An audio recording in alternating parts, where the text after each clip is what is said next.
ৰাজ্যবাসীৰ বাবে আন এক উদ্বেগজনক খবৰ কোভিডত আক্ৰান্ত হৈছে 6 মহীয়া শিশুৰ পৰা 14 বছৰ বয়সৰ শিশু নগাঁও আৰু তেজপুৰত ব্যাপক হাৰত সংক্ৰমণ ঘটিছে কৰোনাৰ তেজপুৰ নগাঁও আৰু ডিব্ৰুগড়তো বাঢ়িছে শিশুৰ সংক্ৰমণ আৰু তেজপুৰত এটা শিশু ভৱনত একেদিনাই 14টি শিশু আক্ৰান্ত হোৱাৰ খবৰে চিন্তিত কৰি তুলিছে এতিয়া স্থানীয় লোকসকলক ডেল্টা ভেৰিয়েণ্ট আহিছে আৰু কোভিডৰ তৃতীয় ঢৌক লৈ আশংকাৰ মাজতে এইদৰে ব্যাপক হাৰত শিশুৰ সংক্ৰমণে শংকিত কৰি তুলিছে ৰাজ্যবাসী ইতিমধ্যে ডিব্ৰুগড়ত কোভিড আক্ৰান্ত হৈ 5টিকৈ শিশুৰ মৃত্যু হৈছে আৰু মৃত্যু হোৱা শিশুসকলৰ বয়স 1 মাহৰ পৰা 3 বছৰ বৰ্তমানে এএমচিএইচত 7টাকৈ শিশু আৰু চিকিৎসাধীন হৈ আছে আৰু মেডিকেল কলেজখনত শিশুৰ বাবে আইচিইউৰ ব্যৱস্থা কৰা হৈছে শোণিতপুৰ জিলাত 15 জুনলৈকে কোভিডত আক্ৰান্ত হৈছে শতাধিক শিশু তাৰে 15 জনতকৈ অধিক বৰ্তমানো চিকিৎসাধীন হৈ আছে আৰু ইয়াৰে 11 জন বিশেষভাৱে সক্ষম বাকিসকল শিশুৱে আৰোগ্য লাভ কৰিছে আৰু বঙাইগাঁৱত আক্ৰান্ত হৈছে 3টাকৈ শিশু নগাঁৱতো আক্ৰান্ত হৈছে শতাধিক শিশু তাৰে 21টি শিশু বৰ্তমান চিকিৎসাধীন হৈ আছে আৰু বাকিসকল মুক্ত হৈছে কোভিডৰ পৰা এটা উদ্বেগজনক খবৰ এই মুহূৰ্তত কোভিডৰ তৃতীয় ঢৌৰ কথা কৈ থকা হৈছে সকলোকে সাৱধান হ'বলৈ কৈ থকা হৈছে আৰু যি আশংকা প্ৰকাশ কৰা হৈছিল যে হয়তো কিশোৰী এবাৰ আক্ৰান্ত হ'ব পাৰে কোভিডৰ তৃতীয় ঢৌত আৰু সেয়াই দেখিবলৈ পোৱা গৈছে এতিয়া অসমৰ বিভিন্ন প্ৰান্তত অসমত এফালে সান্ধ্য আইন শিথিল কৰি দিয়া হৈছে বহুকেইখন জিলাত গুৱাহাটী মহানগৰীকে আদি কৰি তাৰ সমান্তৰালকৈ দেখিবলৈ পোৱা গৈছে এতিয়া শিশুৰ আক্ৰান্তৰ সংখ্যা বৃদ্ধি পাইছে বিভিন্ন প্ৰান্তত ডিব্ৰুগড়ৰ এএমচিত কোভিডত আক্ৰান্ত হৈ 11 মহীয়া এটা শিশুৰো মৃত্যু হৈছে আৰু ৰাজ্যত এতিয়াও মৃত্যু বিভীষিকা কমি যোৱা নাই কোভিডত আক্ৰান্ত হোৱা লোকৰ সংখ্যা যিদৰে কমিছে তাৰ সমান্তৰালকৈ এতিয়া আক্ৰান্ত হোৱা শিশুৰ সংখ্যা বৃদ্ধি পোৱা দেখিবলৈ পোৱা গৈছে আৰু 7 শিশু অসম মেডিকেল কলেজত বৰ্তমান চিকিৎসাধীন হৈ আছে যোৰহাটত 16 দিনত 110টা কিশোৰ আৰু কিশোৰী আক্ৰান্ত হৈছে শিশু আক্ৰান্ত হৈছে আৰু বিহালীত দেখিবলৈ পোৱা গৈছে 2টাকৈ কণমানি আক্ৰান্ত হৈছে কোভিড-19ত এটা উদ্বেগজনক খবৰ কেনেকুৱা ধৰণৰ ব্যৱস্থা গ্ৰহণ কৰিব এতিয়া চৰকাৰে কেনেকুৱা ধৰণৰ স্বাস্থ্য বিভাগে ব্যৱস্থা গ্ৰহণ কৰিব সেয়া এতিয়া বৰ্তমান সময় আটাইতকৈ ডাঙৰ প্ৰশ্ন হৈ উঠিছে আৰু কৰোনা ভাইৰাছৰ ইতিমধ্যে বিগত 24 ঘণ্টাত 37 জনকৈ লোকৰ মৃত্যু হৈছে তাৰ সমান্তৰালকৈ অসমৰ বিভিন্ন প্ৰান্তত এতিয়া কিশোৰীসকলৰ আক্ৰান্তৰ সংখ্যা বৃদ্ধি পাইছে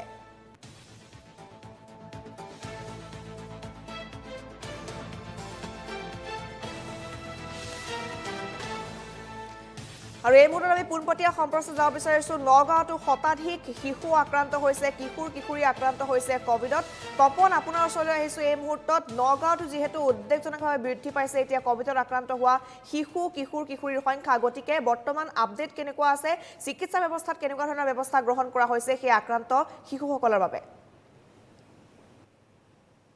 নিশ্চিত ৰূপত অংকিতা অতি উদ্বেগজনক বিষয় যে নগাঁৱতো শিশু আৰু কিশোৰ ইতিমধ্যে কোভিডত আক্ৰান্ত হৈছে আৰু কালিও আমি উল্লেখ কৰিছিলোঁ যে বিগত 14টা দিনত যোৱা 13 জুনৰ পৰা আজিৰ তাৰিখলৈকে 272টিকৈ শিশু কোভিড-19ত আক্ৰান্ত হৈছে নগাঁও জিলাত আৰু 272টি শিশুৰ ভিতৰত বৰ্তমান 21টি শিশু কিন্তু চিকিৎসাধীন হৈ আছে আৰু ইয়াৰ ভিতৰত 16টিকৈ শিশু আছে নগাঁৱৰ যিখন আনন্দৰাম ঢেকিয়াল ফুকন মহাবিদ্যালয়ৰ কোভিড কেয়াৰ চেণ্টাৰ তাত চিকিৎসাধীন হৈ আছে আৰু ইয়াৰ উপৰিও আন যি 5টিকৈ শিশু তেওঁলোক নগাঁও অসামৰিক চিকিৎসালয় কোভিড হস্পিটেলত বৰ্তমান চিকিৎসাধীন হৈ আছে কিন্তু আমি কালি যেতিয়া যুটীয়া স্বাস্থ্য সঞ্চালক নগাঁও জিলাৰ তেওঁৰ লগত কথা পাতিছিলোঁ তেতিয়া তেওঁ কৈছিল যে সম্পূৰ্ণৰূপে বিশেষ কোনো লক্ষণ নাই এই শিশুসকল যিসকল আক্ৰান্ত হৈছে কিন্তু এই মুহূৰ্তত যেহেতু মই এডিপি এই কলেজৰ যি কোভিড কেয়াৰ চেণ্টাৰ তাত উপস্থিত আছোঁ তাৰ চিকিৎসকসকল মোৰ লগত উপস্থিত আছে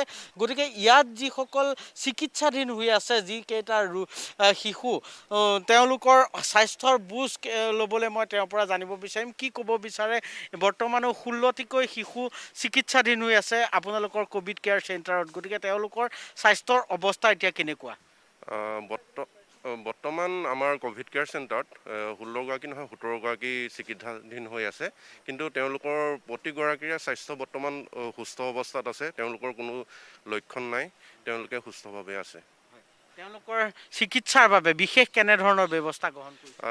বৰ্তমানলৈকে তেনেকুৱা ধৰণৰ কোনো লক্ষণ আমাৰ ডেভেলপ হোৱা নাই তেওঁলোকৰ, আৰু যদি সামান্য জ্বৰ কাহ বা কিবা হ'লে আমাৰ ইয়াতে ঔষধ পাতি ব্যৱস্থা কৰা আছে, তেওঁলোকক নিয়মিতভাৱে ঔষধ পাতি দি থকা হয়। আৰু যদি তাৰ পৰিৱৰ্তে তেওঁলোকৰ স্বাস্থ্য যদি বেছি অৱনতি হয়, তেতিয়া ইয়াৰ পৰা ধৰক আমাৰ চিভিল হস্পিটেললৈ নিয়াৰ ব্যৱস্থাও আছে তেওঁলোকৰ উন্নত চিকিৎসাৰ বাবে। তেনেকুৱা পৰিৱেশ সৃষ্টি হৈছে নেকি? ইয়াৰ আগতে কাৰোবাক নিবলগীয়া হৈছে? নাই, বৰ্তমানলৈকে তেনেকুৱা পৰিৱেশ সৃষ্টি হোৱা নাই। বৰ্তমানলৈকে প্ৰতিগৰাকী শিশু, যি 17গৰাকী আমাৰ চিকিৎসাধীন হৈ আছে বৰ্তমান ক'ভিড কেয়াৰ চেণ্টাৰত, তেওঁলোকক সম্পূৰ্ণৰূপে সুস্থ হৈ আছে বৰ্তমান। যিহেতু তৃতীয় ঢৌৰ কথা এটা আহি পৰিছে, গতিকে তাত শিশু আৰু কিশোৰসকল বিশেষভাৱে আক্ৰান্ত হ'ব বুলি এটা প্ৰচাৰ হৈছে, গতিকে সেই তৃতীয় ঢৌৰ প্ৰভাৱ নেকি, কি ক'ব বিচাৰে?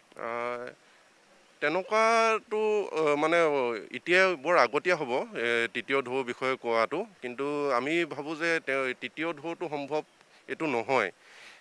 যিহেতু যিসকল শিশু বৰ্তমান আক্ৰান্ত হৈ আছে, তেওঁলোকৰ প্ৰতিগৰাকী মাতৃ আক্ৰান্ত কৰোণা ৰোগত। সেই মাতৃৰ পৰাহে তেওঁলোকৰ মানে সম্ভৱ আমি ভাবিছোঁ আৰু তেওঁলোকো আক্ৰান্ত হৈছে বুলি। কিন্তু তৃতীয় ঢৌৰ সম্ভৱ আমাৰ আৰু অলপ দিন সময় লাগিব। আমি তৃতীয় ঢৌটোৰ বিষয়ে তেতিয়াহে ভালকৈ ক'ব পাৰিম আৰু। এয়া আছিল নগাঁৱৰ ADP কলেজৰ যি ক'ভিড কেয়াৰ চেণ্টাৰৰ চিকিৎসক, আৰু তেওঁ এটা কথা কৈছে, আৰু কালি আমি যেতিয়া নগাঁৱৰ যুটীয়া স্বাস্থ্য সঞ্চালক ডক্টৰ অতুল পাটৰক লগ পাইছিলোঁ, তেওঁ তেতিয়া কৈছিল যে মাতৃসকলৰ অসাৱধানতাৰ বাবে শিশুসকল এনেদৰে COVID-19ত আক্ৰান্ত হৈছে।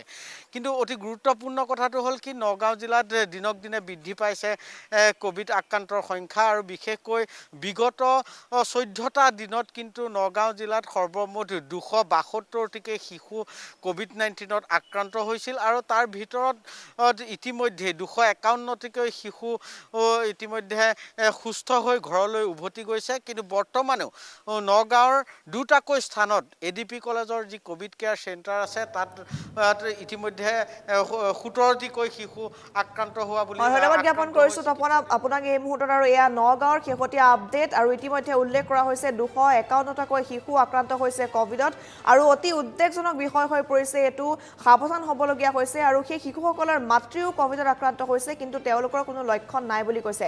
বৰ্তমান তেজপুৰৰ অৱস্থা কেনেকুৱা? তেজপুৰতো ইতিমধ্যে বিশেষভাৱে সক্ষম 11টাকৈ শিশু আক্ৰান্ত হৈছে ক'ভিড-19ত, আৰু আচৰিত হ'বলগীয়া কথা যে তেজপুৰৰ অৱস্থা এতিয়া খুব ভাল নহয়। তেজপুৰৰ পৰিস্থিতি বৰ্তমান সময়ত ক'ভিডৰ পৰিস্থিতি একেবাৰে শোচনীয় বুলি ক'লেও ভুল নহ'ব। আৰু তেজপুৰত কেনেকুৱা ধৰণৰ বৰ্তমান চিকিৎসা ব্যৱস্থা গঢ়ি তোলা হৈছে, শিশুসকলক লৈ কেনেকুৱা ব্যৱস্থা গ্ৰহণ কৰা হৈছে চৰকাৰৰ তৰফৰ পৰা, আমি পোনপটীয়া সম্প্ৰচাৰত গৈছোঁ। অশ্বিনী, আপোনাৰ ওচৰলৈ আহিছোঁ এই মুহূৰ্তত। তেজপুৰত কেনেকুৱা অৱস্থা, যিহেতু বহু শিশু আক্ৰান্ত হৈছে তেজপুৰত, আৰু তেওঁলোকৰ চিকিৎসা ব্যৱস্থা বৰ্তমান কেনেকৈ চলিছে, নতুন আপডেট কি আছে আপোনাৰ হাতত? হয় অংকিতা, এই মুহূৰ্তত মই এঠাইত উপস্থিত আছোঁ য'ত মিছনেৰী অফ চেৰিটি কৰোণালয় শিশু ভ্ৰমণ, য'ত 11টাকৈ শিশু ইতিমধ্যে কৰোণাত আক্ৰান্ত হৈছিলে, আৰু সেই 11টা শিশুক ইতিমধ্যে তেজপুৰ মেডিকেল কলেজত তেখেতসকলক ভৰ্তি কৰোৱা হৈছে, আৰু উন্নত চিকিৎসা তেখেতসকলৰ যাতে, কাৰণ কিয়নো সেই শিশুসকল আছিলে বিকলাংগ শিশু, বিশেষভাৱে সক্ষম শিশু আছিলে, আৰু তেখেতসকলক এই যিটো শিশু ভ্ৰমণ, কৰোণালয় যিটো শিশু ভ্ৰমণ, এই ভ্ৰমণৰ পৰা তেখেতসকলক লৈ যোৱা হৈছিলে, আৰু ইয়াত 11টাকৈ শিশু ইতিমধ্যে কৰোণাত আক্ৰান্ত হৈছিলে, আৰু তেখেতসকলক লৈ গৈ তেজপুৰ মেডিকেল কলেজত ভৰ্তি কৰোৱা হৈছে, আৰু এইটো কণ্টেইনমেণ্ট জোন হিচাপে ঘোষণা কৰা হৈছে, আৰু তেখেতসকলক এক বিশেষ কেয়াৰ ৰখা হৈছে চিকিৎসা মহাবিদ্যালয়, কিয়নো তেখেতসকল বিশেষভাৱে সক্ষম হৈছিলে, সেইবাবে তেখেতসকলক যথেষ্ট চিকিৎসকসকলে যত্ন লোৱা দেখা পোৱা গৈছে। আৰু এই মুহূৰ্তত এটা কথা ক'ব লাগিব যে এতিয়ালৈকে শোণিতপুৰত কিন্তু 15 জুনলৈকে 246জন শিশু আক্ৰান্ত হৈছে, আৰু এই 246জন শিশুৰ ভিতৰত 0ৰ পৰা 12 বছৰলৈ 123জন, আৰু 12 বছৰৰ পৰা 14 বছৰলৈ 14 বছৰলৈ 123জন শিশু আক্ৰান্ত হৈছে। তেখেতসকলে আৰোগ্য লাভ কৰিছে যদিও এতিয়াও কিন্তু 11জন শিশু চিকিৎসাধীন হৈ আছে। এই মুহূৰ্তত মোৰ লগত আছে মাজগাঁও গাঁওবুঢ়া আছে, তেখেত প্ৰশান্ত বৰা ডাঙৰীয়া আছে, তেখেতৰ পৰা জানিব বিচাৰিম যে শিশুসকল যথেষ্ট আক্ৰান্ত হৈছে, আৰু প্ৰশাসনৰ লগতে মানুহ এতিয়া চিন্তিত হৈ পৰিছে, কি ক'ব? নিশ্চিতভাৱে আছে নি তেজপুৰখনত যথেষ্টখিনি আমাৰ ক'ভিড পজিটিভ পোৱা গৈছে। তাৰ ভিতৰতে অতি লক্ষণীয় বিষয় আৰু অতি ভয়াৰ্ত বিষয় যে আমাৰ শেহতীয়াভাৱে 246গৰাকী শিশুৰ গাত ক'ভিড ধৰা পৰিছে। তাৰে ভিতৰত যথেষ্টখিনি আমাৰ উন্নতিও হৈছে, তেওঁলোকে ঘৰলৈ ইতিমধ্যে আহিছে, ঘূৰি আহিছে। কিন্তু যোৱা পৰহিৰ দিনা এই ঘৰটোতেই মিছনেৰী অফ চেৰিটি তেওঁলোকৰ এই ঘৰটোতে 11গৰাকীকৈ পজিটিভ ধৰা পৰিছিল, 16গৰাকী, তাৰে ভিতৰত 11গৰাকী হ'ল আমাৰ শিশু। আৰু এই শিশুৰ ভিতৰত তেখেত আটাইতকৈ লক্ষণীয় কথাটো হৈছে তেওঁলোক বিকলাংগ। তেওঁলোকে হয় কোনোবাই মুখেৰে মাতিব নাজানে, কোনোবাই খোজকাঢ়িব নাজানে, কোনোবাই হয়তো চকুৰে নেদেখে, এনেধৰণৰ আছিলে। কিন্তু এইটো অতি আমাৰ ভয়ৰ বিষয় হৈছে যে এই শিশুসকলে যেতিয়া ক'ভিডক আঁকোৱালি ল'বলগীয়া হৈছে আৰু লগে লগে কিন্তু জিলা প্ৰশাসনে আমাৰ উপায়ুক্ত মহোদয়ৰ তৎপৰতাত তেখেতসকলক লগে লগে আমাৰ তেজপুৰ মেডিকেল কলেজত তেখেতসকলক চিকিৎসাধীন কৰাইছে।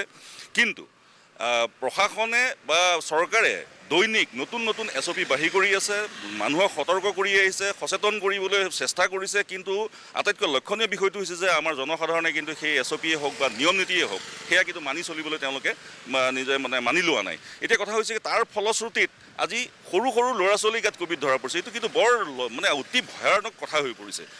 সিদিনা যোৱাকালি আমাৰ এইখিনিতে আপোনাৰ ক'ভিড পজিটিভত একেলগে প্ৰায় 9জন ব্যক্তি ধৰা পৰিছে, তাৰ ভিতৰত যোৱাকালি এজনৰ মৃত্যু হৈছে। সেইজন হৈছে বয়সস্থ মানুহ। কিন্তু এই যে শিশুসকলৰ গাত যে ধৰা পৰিছে, এইটোৰ ক্ষেত্ৰত কিন্তু মই বিশেষকৈ আপোনালোকৰ এই চেনেলৰ জৰিয়তে মই অভিভাৱকসকলক অনুৰোধ জনাম যে অন্ততঃ নিজৰ ল'ৰা ছোৱালীখিনিক এই সন্ধিয়া সময়ত যি চৰকাৰে মানি দিছে যে 2টা বজাৰ পৰাই হওক বা 1টা বজাৰ পৰাই হওক, যি আমাৰ সান্ধ্য কথা কৈছে, এই সান্ধ্য আইনৰ নিয়ম এইটো নহয় বা সান্ধ্য আইন মানে এইটো নহয় যে ল'ৰা ছোৱালীখিনিক ৰাস্তাৰ ওপৰত উঠি পেলাই তেওঁলোকক খেলিবলৈ দিব বা তেওঁলোকে একগোট হৈ পেলাই মুখত মাস্ক নোহোৱাকৈ দূৰত্ব মেইনটেইন নকৰাকৈ তেওঁলোকে যি খেলা ধূলাৰ ব্যৱস্থা কৰিছে, এইটোৱে কিন্তু ভয়ানক ব্যৱস্থা এটাৰ আৰু কঢ়িয়াই আনিব বুলি আমাৰ মনে ধৰিছে। আৰু তেজপুৰৰ যিখিনি সচেতন ব্যক্তি আমি, অৰ্থাৎ আমাৰ যিখিনি ওচৰ চুবুৰীয়া মানুহ, এই ঘটনাটোক লৈ কিন্তু যথেষ্ট ভয়ৰ এটা চিন্তনীয় বিষয় হৈছে, চিন্তাৰ বিষয় হৈছে যে শিশুসকলৰ গাত যে এই যে আৰম্ভ হৈছে, এইটো কিন্তু বৰ এটা ডাঙৰ আমাৰ প্ৰশ্ন আমাৰ মানুহলৈ আহিছে। আপুনি কি ক'ব? মই এই বিষয়ে ক'ব বিচাৰিছোঁ যেন তেজপুৰৰ ৰাইজ অলপ সচেতন হ'ব লাগে। কিহৰ কাৰণে আজিকালি যেতিয়া 12টালৈ বন্ধ শুনিছোঁ, মানুহবিলাকে 11:30 পিছত বজাৰ কৰিব যায়। লাগে কৰোণাই হওক, চব্জিটো কম পাম বুলি ইমান ঠেলা হেঁচা কৰে, মানে আগলৈ চিন্তা নকৰে। ঘৰত সৰু সৰু ল'ৰা ছোৱালীবিলাক আছে আৰু গাড়ী লৈ ইমান ভিৰ কৰে। মই অলপ ৰাইজক বাৰৰ প্ৰতি মোৰ পিনৰ পৰা অনুৰোধ জনাইছোঁ যেন অলপ মানুহবিলাক সচেতন হওক, এজনকৈ যাওক, যিখিনি লাগে ৰাতিপুৱাৰ পৰা বজাৰ কৰক। কিমান টকা সস্তাত পাব? খুব বেছি 50 টকা। এই অলপ সস্তাৰ কাৰণে ঘৰত কিয় কৰোণা মাতি আনিছে? অলপ এতিয়া ৰাইজ সচেতন হ'ব লাগে। আৰু কিমান বুজাব? চৰকাৰে ইমানখিনি বুজাই আছে আৰু কিমান বুজাব? মোৰ পিনৰ পৰা এইখিনিয়ে কৈছোঁ। নমস্কাৰ। হয়, দেখা পোৱা গৈছে যে শোণিতপুৰ জিলা প্ৰশাসনে এই যিসকল শিশু আক্ৰান্ত হৈছে তেখেতসকলৰ কাৰণে যথেষ্ট ব্যৱস্থা লৈছে। কি ক'ব? নিশ্চয় যেতিয়া এই ঘটনাটো পোহৰলৈ আহিছে তেতিয়া লগে লগে কিন্তু জিলা প্ৰশাসনৰ আমাৰ উপায়ুক্ত মহোদয় আৰু আমাৰ স্বাস্থ্য বিভাগে যথেষ্টখিনি তেখেতসকলে তেওঁলোকৰ যি কৰণীয় সেই তড়িৎ গতিত তেখেতসকলে কৰা আমি প্ৰত্যক্ষ কৰিছোঁ। লগে লগে ইয়ালৈ এম্বুলেঞ্চ অনাৰ ব্যৱস্থা কৰিছে, একেলগে 3খন এম্বুলেঞ্চ ইয়াত সোমাইছে, ইয়াৰ পৰা তেখেতসকলক লৈ গৈ অন্য হস্পিটেল নহয়, তেজপুৰ মেডিকেল কলেজৰ নিচিনা এখন ডাঙৰ হস্পিটেলত তেখেতসকলক ৰখাৰ ব্যৱস্থা কৰিছে। লগতে চাইক্ৰেটিক আৰু লগতে আপোনাৰ যি অন্যান্য আনুষাংগিক যি ডাক্তৰ তেখেতসকলক প্ৰয়োজন হয় সেয়াও কিন্তু ব্যৱস্থা কৰিছে বুলি আমি জানিব পাৰিছোঁ। হয়, শোণিতপুৰ জিলা প্ৰশাসনে তৎপৰতাৰে তেখেতসকলে যিসকল শিশু আক্ৰান্ত হৈছে আপোনাক ধন্যবাদ জ্ঞাপন কৰিছোঁ এই মুহূৰ্তত। আৰু এয়া তেজপুৰৰ শেহতীয়া আপডেট। আৰু তেজপুৰতো বহুকেইটা শিশু আক্ৰান্ত হৈছে। এটা কথা উল্লেখ কৰিব লাগিব যে সেই শিশুসকল যিসকল ক'ভিডত আক্ৰান্ত হৈছে তেওঁলোকৰ কিন্তু কোনো প্ৰাথমিক লক্ষণ আচলতে দেখিব পোৱা নাছিল। আৰু সেই শিশুসকলক আক্ৰান্ত হোৱা শিশুসকলক বৰ্তমান ভালদৰে চিকিৎসা কৰি থকা হৈছে। স্বাস্থ্য বিভাগৰ তৰফৰ পৰা সেই বিশেষ ব্যৱস্থা গ্ৰহণ কৰা হৈছে। লগতে যিসকল শিশুৰ মাতৃ আক্ৰান্ত হৈছে তেওঁলোককো বৰ্তমান চিকিৎসা প্ৰদান কৰি থকা হৈছে। আৰু যোৰহাট, তেজপুৰ, নগাঁও এই প্ৰান্তসমূহত বৰ্তমান শিশু কিশোৰী আক্ৰান্ত হোৱাৰ সংখ্যা বৃদ্ধি পোৱা দেখিবলৈ পোৱা গৈছে।